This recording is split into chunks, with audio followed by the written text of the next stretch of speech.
Hey, so today we have a little bit of change of scenery. I'm hanging out in our bedroom watching day 3 of our 31 Days of Horror.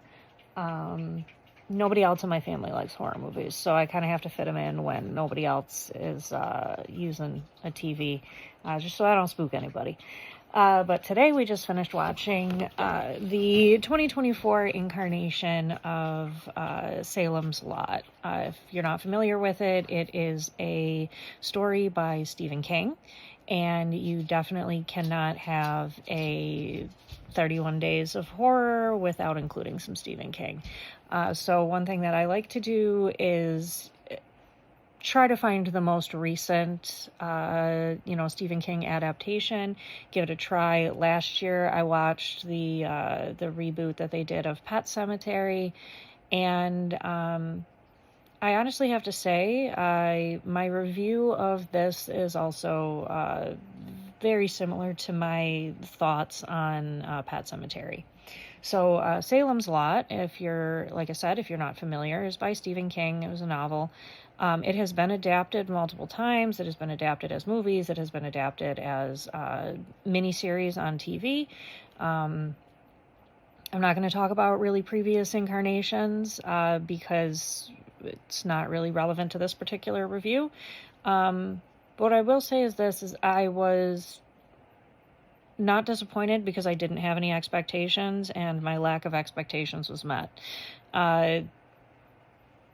It was fine. It wasn't good.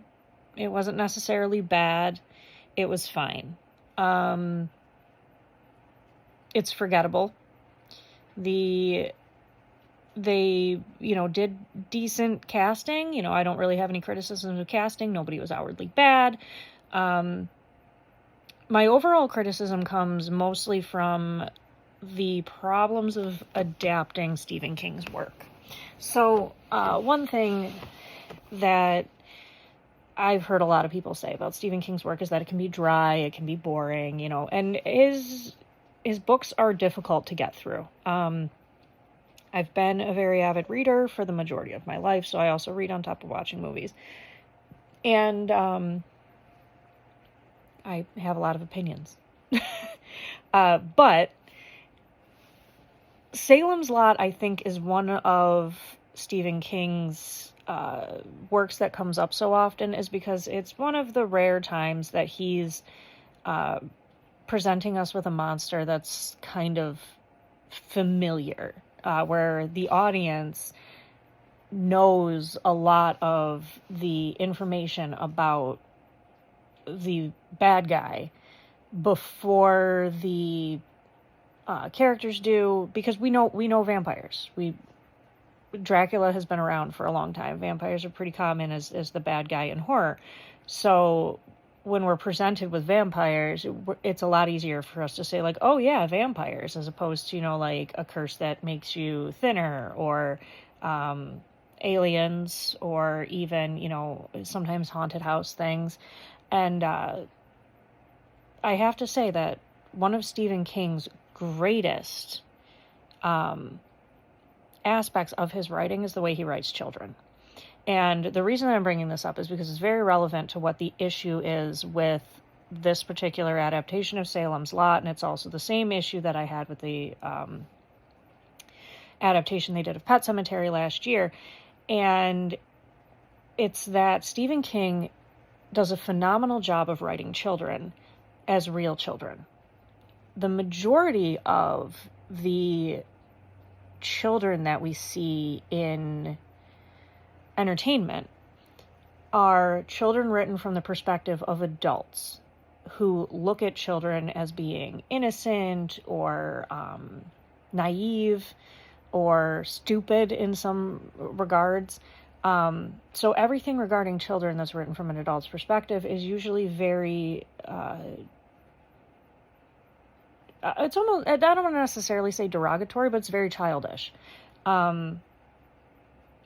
People have a tendency to write children characters the way we perceive children's entertainment.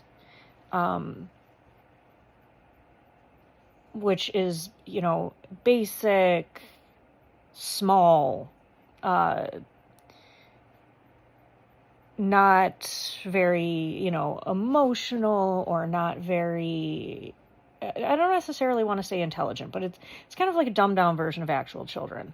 But Stephen King has always had this very uncanny ability of capturing the real experience of childhood. Stand By Me, I think, is a great example of this. The way that the children talk to each other, the way that the children relate to each other. It's the same with It. I know in the novel there's the infamous scene or whatever, but if you actually read the context of the novel and you read the way that Stephen King writes children, it actually works with the story. Because children in general, and I'm speaking as, somebody who was once a child, children are not innocent. They're not butterflies and dandelions and, playing with sticks. Children are catty meanness. They are playing guns and swords. They are, I'm the mom, you have to be the baby. I was the baby last time. It's not fair. Kids fight. Then kids start learning swear words. And when they start learning swear words, then you get those adorable moments where they're using them wrong. Kids have experiences that don't necessarily include us, and they perceive the world from such an amazing perspective. And the thing is, children in the real world don't live in this little fantasy world where everything is primary colors and everything is sunshine and rainbows. They live in the same world we do. They experience the same difficulties and horrors and trauma and sadness that we do, day to day with information. And keeping the big chunks of information from them doesn't necessarily change those feelings. And I think Stephen King does a really great job of capturing children and making them these real people and how they approach problems and how they problem solve. And one of the reasons that this works really well with horror is because in a horror film or in a novel or in a horror story, children are always, they move past the disbelief stage of things a lot quicker than adults do and move very quickly to decisive action. So in Salem's Lot, the character of Mike is a very good example of this. His thought process is, these are vampires. I'm going to read all my comic books I have about vampires. I'm going to learn everything I need to know. And as he's doing that, he's like, okay, I got to kill the head vampire. That's how I stop this nonsense from keeping on. That's brilliant. Now, the problem with the adaptations is that Stephen King's work is very much for adults. Stephen King's work is very much R-rated.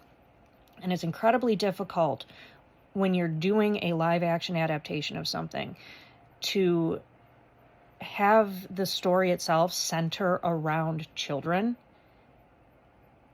and have it be an R-rated movie. Because the mindset of watchers and the mindset of people making movies is that if it involves children, it's for children. And that's not how Stephen King works. So I find adaptations, what they try to do is they try to focus you more on the adult characters in a story, and it loses what made the story great in the first place. Because a lot of the story has to do with the way the children in the story are dealing with whatever's going on. It's Danny Torrance in The Shining dealing with his father, who he loves, being abusive and then being homicidal. In Needful Things, there's the different children, the children, I forget what his name is, but there's the one character who really wants that baseball card, so he throws mud onto a neighbor's clean laundry to get that. And that is such a real child logic thing. Then you have the magic scene in the Tommyknockers, or you have the youth characters in the novel of It. And the strongest part of the story of It, whether you're talking about the original adaptation with Tim Curry or you're talking about the most recent adaptation with Bill Skarsgård, one of the main things that you have is these kids at the forefront who really drive the majority of the story. And for people who are filmmakers, when they understand that the children are who drive the story, the adults are just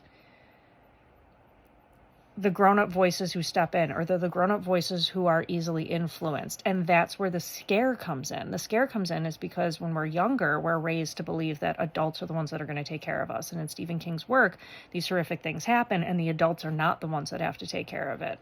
And then also from a parent's perspective, but also from an adult's perspective, when you're seeing children in peril, when you're seeing children who have to go through these experiences because the adults in the situation are inept, or the adults in the situation refuse to believe the actual truth of what's going on in the story, I think that ends up being a lot scarier, because then you're looking at this from the perspective of how many times have you dismissed your own kids?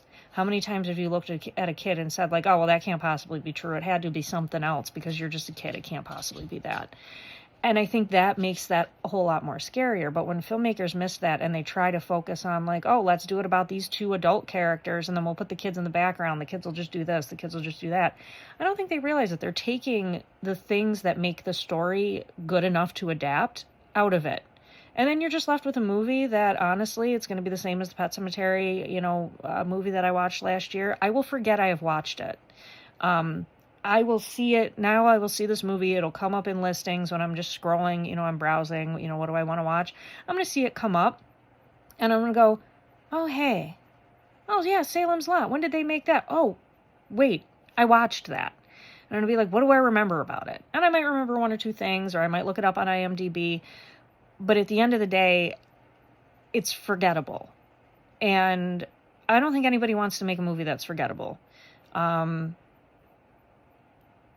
There are also the way that they chose to do things. There was some odd pacing with some dialogue, so it made things feel kind of fake, I guess. Like, it felt very scripted, which obviously it is, but one of the things is when you're watching a movie, especially horror, you kind of want to be able to lose yourself in it because that's part of where the scare comes from. And not having that, I think, ended up being a detriment to the movie overall. And I can't say that I recommend this. It's violent and whatnot, but not more so than any other, vampire movie. In fact, I've seen plenty of other. I think Blade is way more violent. And that's not even technically horror, it's more action. I didn't like this movie. And it's a shame because I do like Stephen King's work. I like his writing, and I do like other adaptations of his work. I think if you're looking for some positive Stephen King moments, if you're looking to watch anything, I can highly recommend watching Gerald's Game. I can highly recommend Dr. Sleep. Pretty much anything that Mike Flanagan has touched. I think Mike Flanagan understands how to adapt Stephen King in a way that a lot of other people don't. And I think a lot of that is just a testament to his work in general, that now he's also adapting Life of Chuck. So, I'm eager to see that. But so I would recommend, if you're looking for a Stephen King outing, to just focus on the Flanagans. Also, and this is a story for another day, I do recommend the original Shining with Jack Nicholson. I know Stephen King himself does not like the adaptation, and the made-for-TV adaptation with Steven Weber is not the worst, and it is a very accurate portrayal of the book itself, if you're looking for something that's a little more accurate. But if you're looking for something that fits the vibe of the book, I feel that Stanley Kubrick's The Shining does fit the vibe very well. It gives you that uneasiness that the book did, but it does change a significant amount about the story, and that can be polarizing. But I do think that's worth it. And then if you check that out, or if you're familiar with the story, if you've read it, I do recommend Dr. Sleep as a film. Mike Flanagan did adapt Dr. Sleep. That was Stephen King's follow-up book to The Shining, and Mike Flanagan's work with that, I think, was wonderful. So, that being said, I do not recommend the 2024 version of Salem's Lot. It's currently streaming on HBO. This is October 3rd of 2024. So, depending on when you're watching this, it may or may not still be there. But that's where it's available if you want to check it out for yourself and form your own opinions, because this is just my opinion on how I look at things. It's not set in stone, and it doesn't necessarily mean it's right or wrong. But I would love to hear your thoughts on anything that we've talked about, and I look forward to seeing what we're going to check out tomorrow for day 4 of 31 Days of Horror. Talk to you later.